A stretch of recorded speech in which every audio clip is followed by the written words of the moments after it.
If you like what you're hearing, put your money where your media is by subscribing to independent podcasts like this one. Go to lauraflanders.org/membership. And thanks. Hi, I'm Laura Flanders, and this is The Laura Flanders Show, the TV and radio program that seeks to raise radical spirits by interviewing forward-thinking people with real-life models of shifting power from the few to the many in the worlds of arts, entrepreneurship, and governance. This week, Amazon's New York City headquarters is off. As we go to air, it looks as if the mega seller has pulled out of its plan to locate in New York. In a conversation recorded before that news broke, we looked at the resistance the plan had provoked and why, and consider how development might be possible without displacement. In this week's show, residents of Long Island City talk about their problems with Amazon, and we take a tour of the place with a Long Island preacher's son. On the Laura Flanders Show, the place where the people who say it can't be done take a back seat to the people who are doing it. Welcome.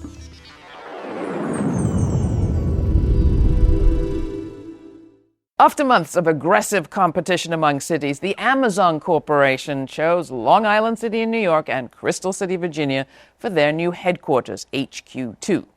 The announcement prompted a whole lot of talk about covert negotiating, public subsidies, and the potential displacement of immigrants and small businesses. At a city hall hearings in New York City in December, Amazon officials faced jeers of protest and even a banner drop. But taking on Amazon is not so easy, for the simple reason that however much consumers fear it is stifling competition and reducing choice, they also love its cheap prices and convenience. So, what's next? Does a $1 trillion company actually have anything to fear? And if so, from whom? Joining me today are Maritza Silva Farrell, the Executive Director of Align, a Labor and Community Alliance in New York City, Sasha Wijeratna, Executive Director of CAV, that's the Organizing Asian Communities Organization, and Julian Robinson of New Economy Project, which, like it sounds, is all about finding new and different ways for our city to develop. We could start anywhere with respect to the impact on housing, with respect to the impact on jobs, with respect to the impact on schools, the environment, you name it. Governance. Who wants to start? I could start just giving the big picture in terms of like what kind of company Amazon is and really what that could potentially mean for our country. And I say the country because whatever Amazon does in New York City is really going to set up the standards as to how they expand. New York City is a city where we have fought companies like it. We got to remember what happened with Walmart. Yep. When Walmart tried to open stores in New York City, we fought it. And? Community organizing happened. And they're not here. And just they finally got here somewhat with a different name, with e-commerce, right? So the threat that we have on e-commerce is huge, and the threat on our workers and how much the retail workers and warehouse workers will be impacted. Amazon is a huge company. At one point last year, it hit the $1 trillion mark, one of very, very few global corporations. And they have the nerve to come to New York and say, we want you guys to give us money to open up our stores here, with the excuse that they're going to be creating jobs. So they have this narrative. I do believe that the organizing that many groups are doing is really important. We can never undermine the power of organizing. And I want to remember, folks, that this trickle-down economy way of looking at the world never works. Communities in New York fought back Walmart for a very long time and won. Could that happen? Do you think this is a done deal? What do you think, Sasha? I think it's definitely not a done deal. And I think that's what Amazon wants us to think. That's what the city and the state want us to think, and we can't buy into that. There is no guarantee that Amazon is going to come to New York City. And the best defense that we have against them coming to Queens, to New York, is to organize a mass base of frontline communities to say no. And that's what we're doing. How were those hearings at City Hall? You were there, I think. To be honest, I only saw the very beginnings of the hearings because I was part of the banner drop, so I was very quickly escorted out. Yes, I saw that. So I will let someone else speak to what else happened at the hearing. Julian? I was just at the press conference before the hearings. I didn't make it inside because there were so many folks packing the crowd that... What kind of groups showed up? Oh, lots of organizing groups, RWDSU, lots of labor groups, base building organizations. New Yorkers from all different parts of the city showed out to let Amazon know that this is A, not how the process should be done, and B, this is not how we want economic development to look in New York City. Here's Corey Johnson, New York City Council Speaker, at a City Council hearing questioning Amazon executives' plans to build a new headquarters in Long Island City, Queens. Amazon is a $1 trillion company. Is that accurate? You're approximately valued at $1 trillion? I think it's close to that, yeah. Close to that. So why should we give you this money?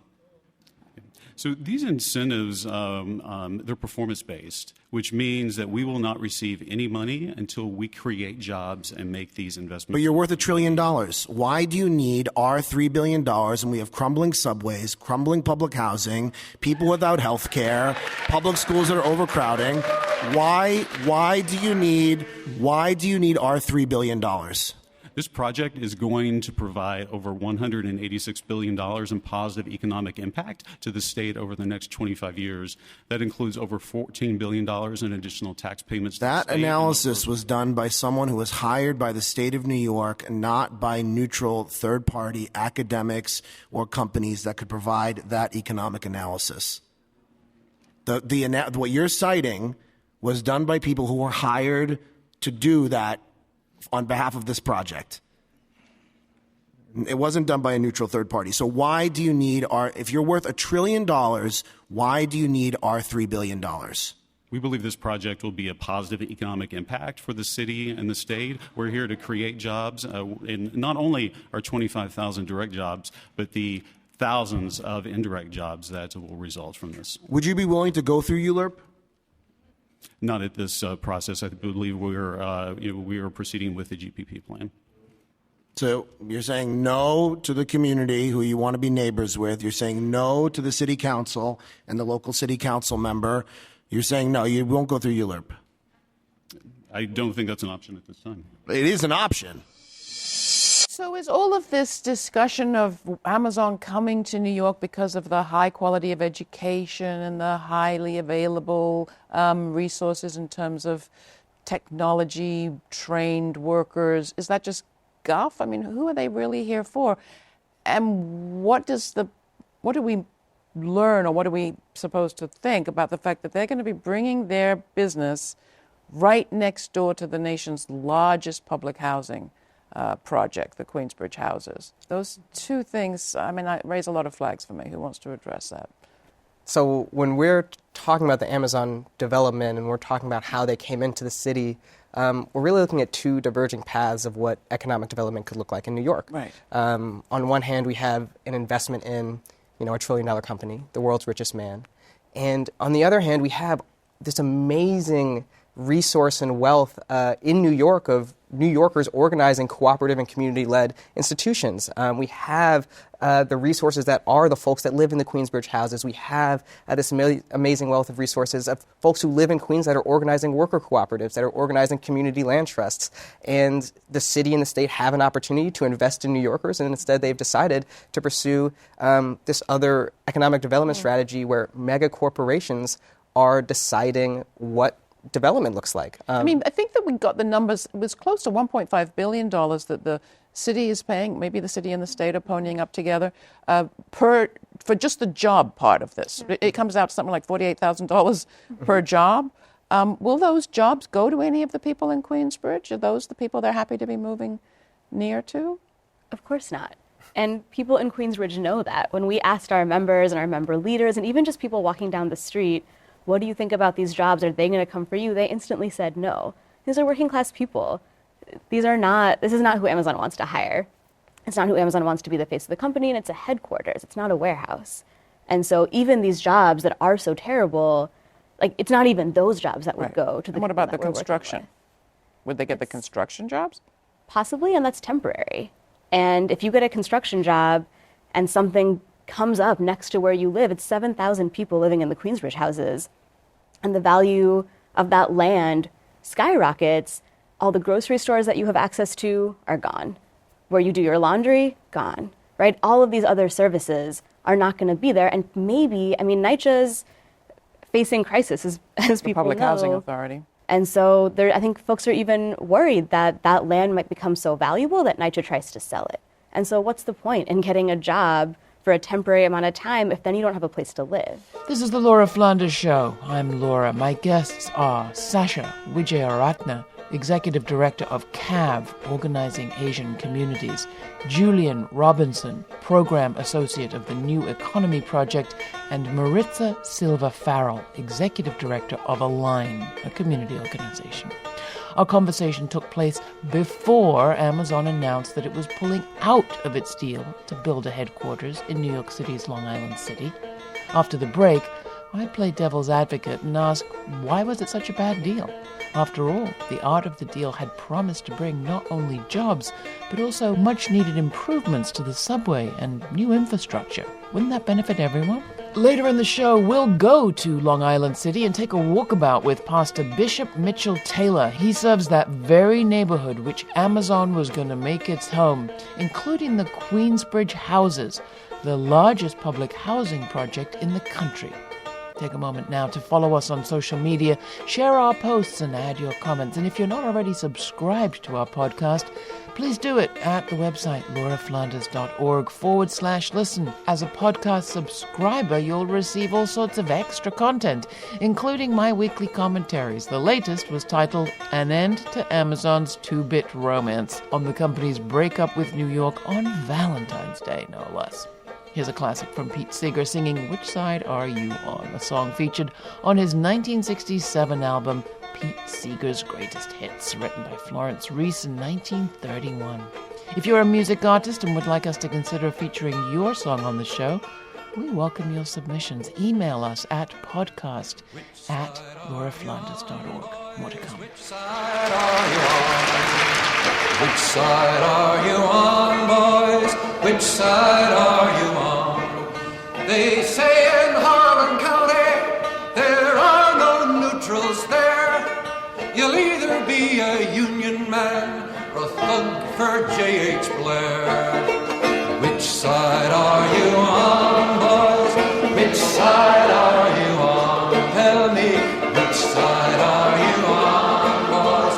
Which side are you on?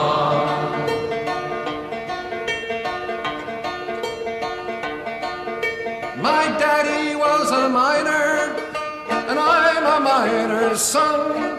He'll be with you, fellow workers, until this battle's won. Tell me, which side are you on?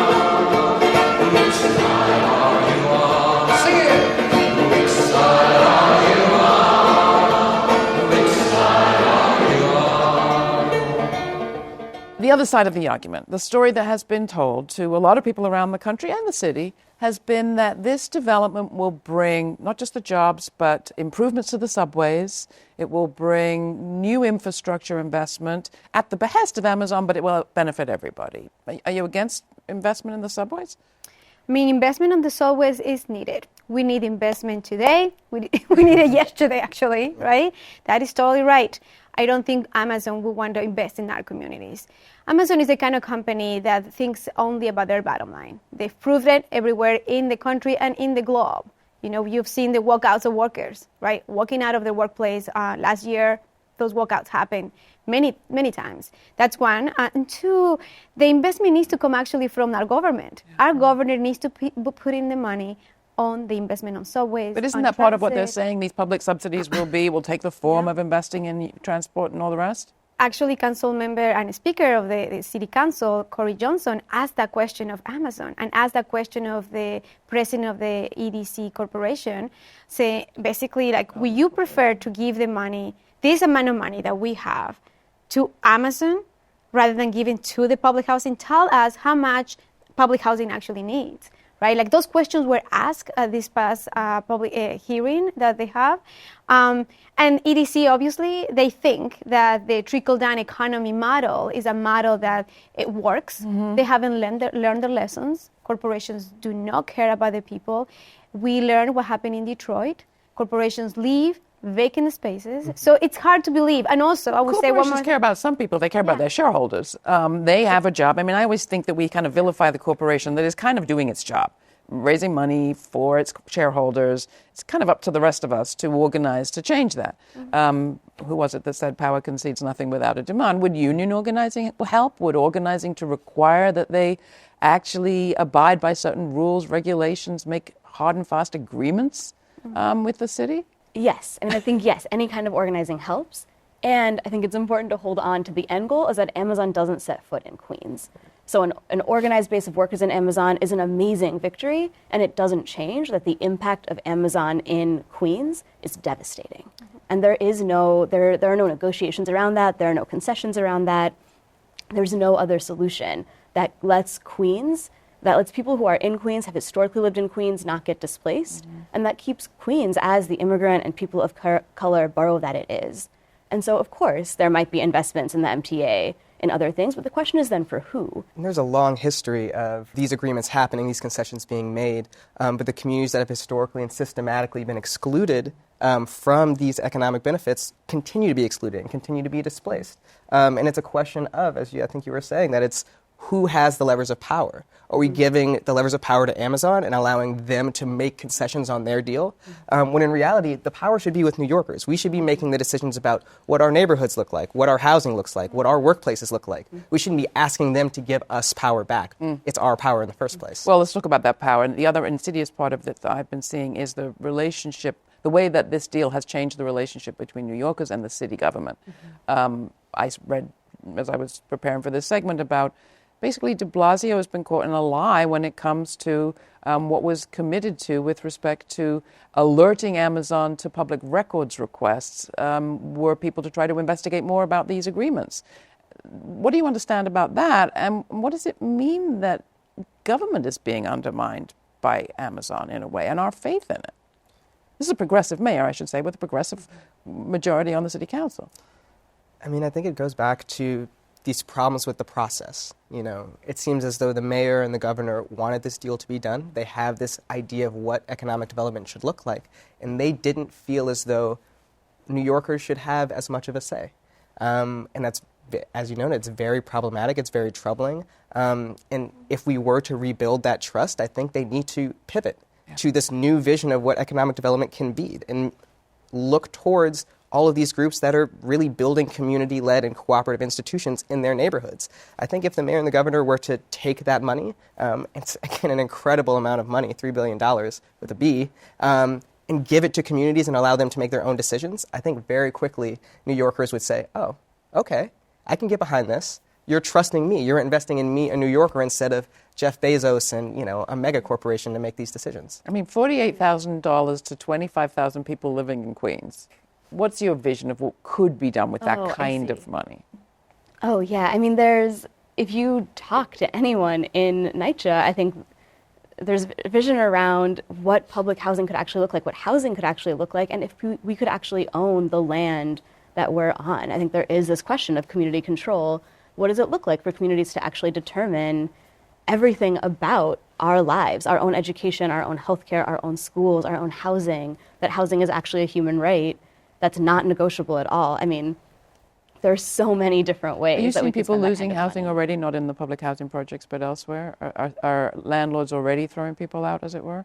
I mean, landlords are throwing people out all over New York, right? So, and that's the other question, sort of going back to the question around process, is that I think there are some New Yorkers who have never, where this isn't surprising, right? I mean, residents in NYCHA have been lied to about repairs, about lead paint. I mean, it's not surprising to them. This is just a continuation of a long pattern. Even thinking about process, we work with folks in Queens and Queensbridge. We also work with people in Chinatown. And there was just a major development that went through all the right processes and that still got approved, despite very clear stance by community that we don't want that there. And so even with the process, people still get displaced. Is there any place doing this right? Going back to your victorious fight against Walmart, is there a model of taking a different direction?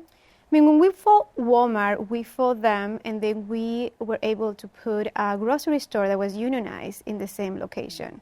So if you go back to that store and you talk to the workers are really happy, right? Like, the workers talk about the benefits that they have, the hours of their work, and we prevent that from happening. So there are some success stories, but one thing that I want to go back to is about this concept of progressive mayor and progressive governor.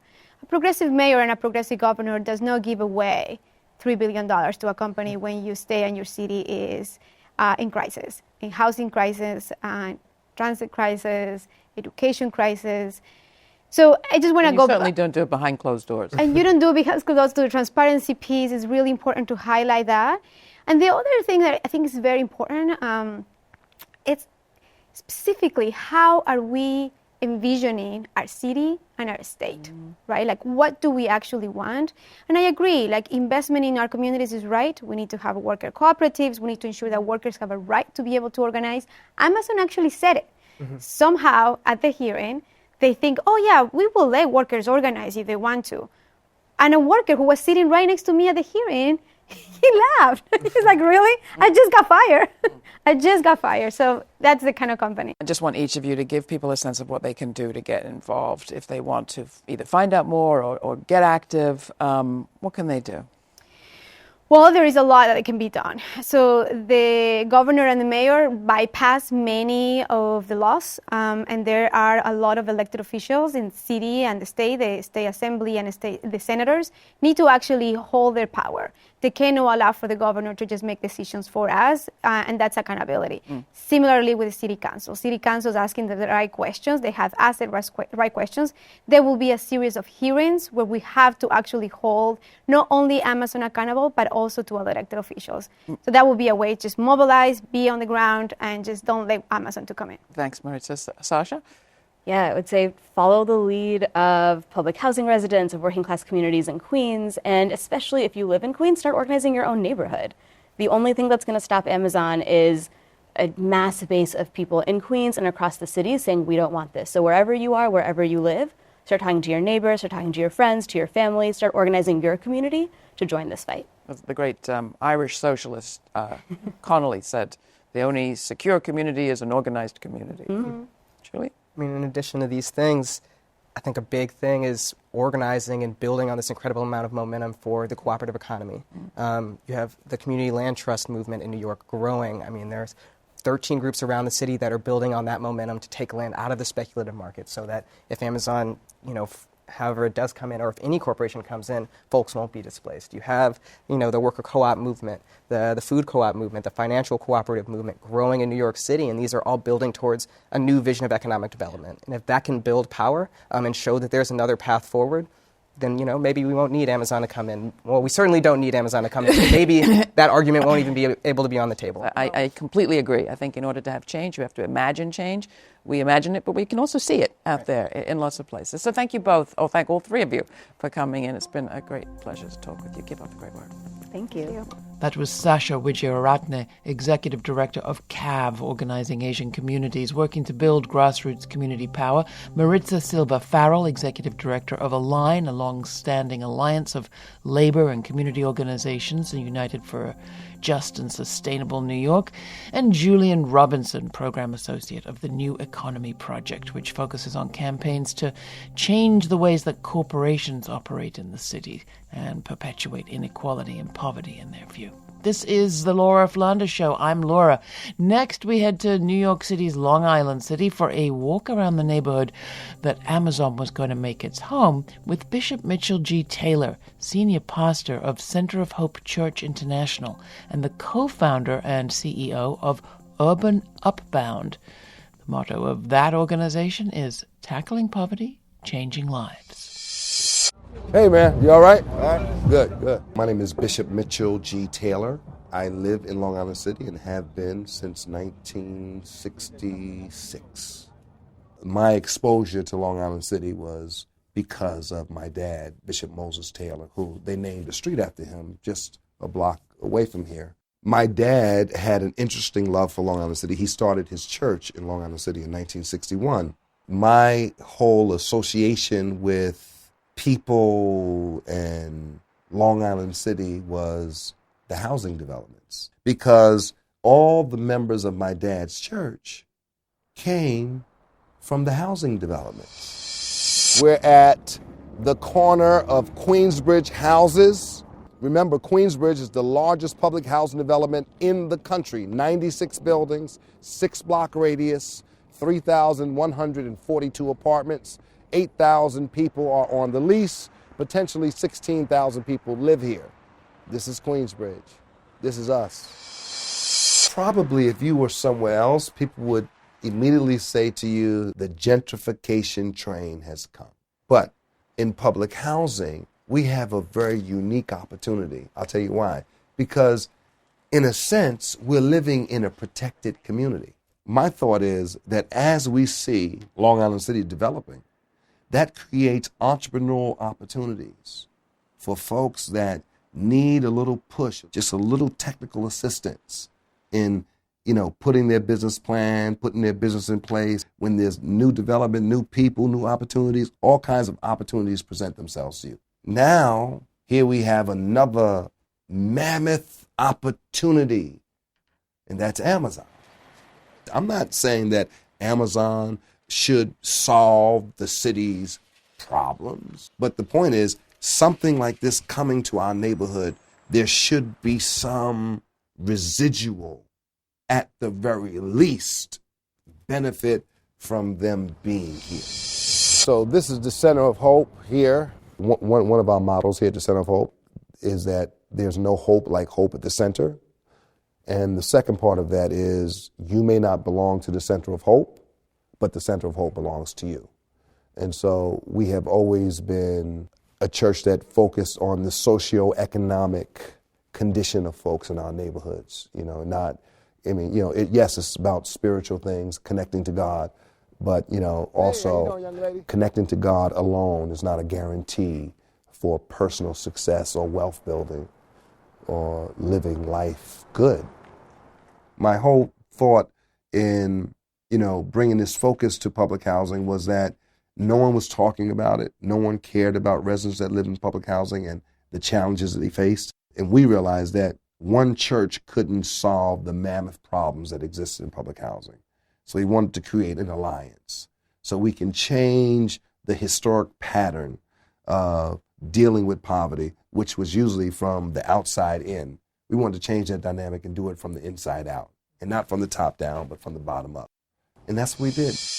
This is a part of our Youth Career Pathway Center. What's happening back here right now? So it's a workshop where you're trying to see how well you're able to market yourself. Just gave my elevator pitch just now. I told them, I'm Derek Wilson. I'm the youth mentor here for Urban Upbound. My job is to sit down and help our participants get on the path that they see themselves growing.